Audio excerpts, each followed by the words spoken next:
Dinner set வாங்குறாங்க. எங்கே போய் வாங்கினாங்க தெரியுங்களா? முகேஷ் அம்பானியோட ஒய்ஃபு ஸ்ரீலங்கா போய் வாங்கினாங்க. ஏன்னா இந்தியாவோட ஸ்ரீலங்காவில் சீப். இந்தியாவோட ஸ்ரீலங்காவில் அந்த டின்னர் செட் அது ஏதோ ஒரு குறிப்பிட்ட கம்பெனி, இந்த கோல்டு பிளேட்டட் இதில் வரும். அது நீங்கள் கூகுளில் அடிச்சு பாருங்க, அந்த செய்திகள் வரும். இந்தியாவில் இருக்கிற நம்பர் 1 பணக்காரரே அந்த மாதிரி ஒரு வேல்யூ பார்த்து ஒரு செயலை செய்யும்போது நம்மளாம் ஏமாத்துறோம். இதெல்லாம் உங்களுக்கு என்ன ஆகும்? இன்றைக்கி நீங்கள் ஒரு பெரும் தொழிலதிபராக இல்லாமல் இருக்கலாம், ஆனால் நீங்கள் ஒரு பெரிய தொழிலதிபர் ஆனதுக்கப்புறம் இந்த பழக்கத்தை அப்போ உங்களால் கொண்டு வர முடியாது. 5 விளையாதது 50 விளையுமா அப்படின்னு சொல்லுவாங்க. இப்போ இருந்து அந்த பழக்கம் இருந்தால் தான் உங்களுக்கு அப்பவும் அந்த பழக்கம் வரும். ஸோ அதே நேரத்தில் கம்மியான சம்பளம் கொடுக்குறேன்ட்டு திறமையானவனுக்கு கம்மியான சம்பளம் கொடுத்தீங்கன்னா தான் வேலையை விட்டு போயிடுவான். அதான் சொல்லுங்கள், ரோல்ஸ் ரைஸ் கார்னால் நீங்கள் 14 கோடி கொடுக்கணும், தப்பு இல்லை.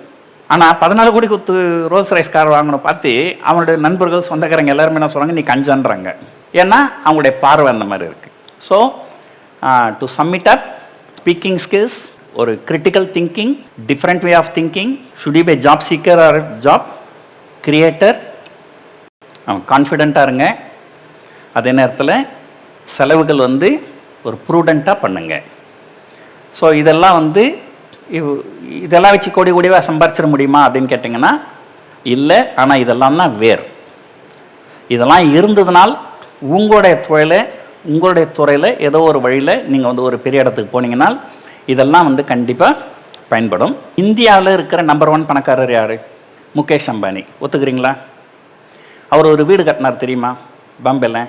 அந்த வீட்டோட மதிப்பு எவ்வளோ தெரியுங்களா? 10,000 கோடி. அவர் வீட்டுக்கு அந்த டின்னர் செட்டு வாங்குறாங்க. எங்கே போய் வாங்கினாங்க தெரியுங்களா? முகேஷ் அம்பானியோட ஒய்ஃபு ஸ்ரீலங்கா போய் வாங்கினாங்க. ஏன்னா இந்தியாவோட ஸ்ரீலங்காவில் சீப்பு. இந்தியாவோட ஸ்ரீலங்காவில் அந்த டின்னர் செட் அது ஏதோ ஒரு குறிப்பிட்ட கம்பெனி, இந்த கோல்டு பிளேட்டட் இதில் வரும். அது நீங்கள் கூகுளில் அடிச்சு பாருங்கள், அந்த செய்திகள் வரும். இந்தியாவில் இருக்கிற நம்பர் 1 பணக்காரரே அந்த மாதிரி ஒரு வேல்யூ பார்த்து ஒரு செயலை செய்யும்போது நம்மளாம் ஏமாத்துறோம்.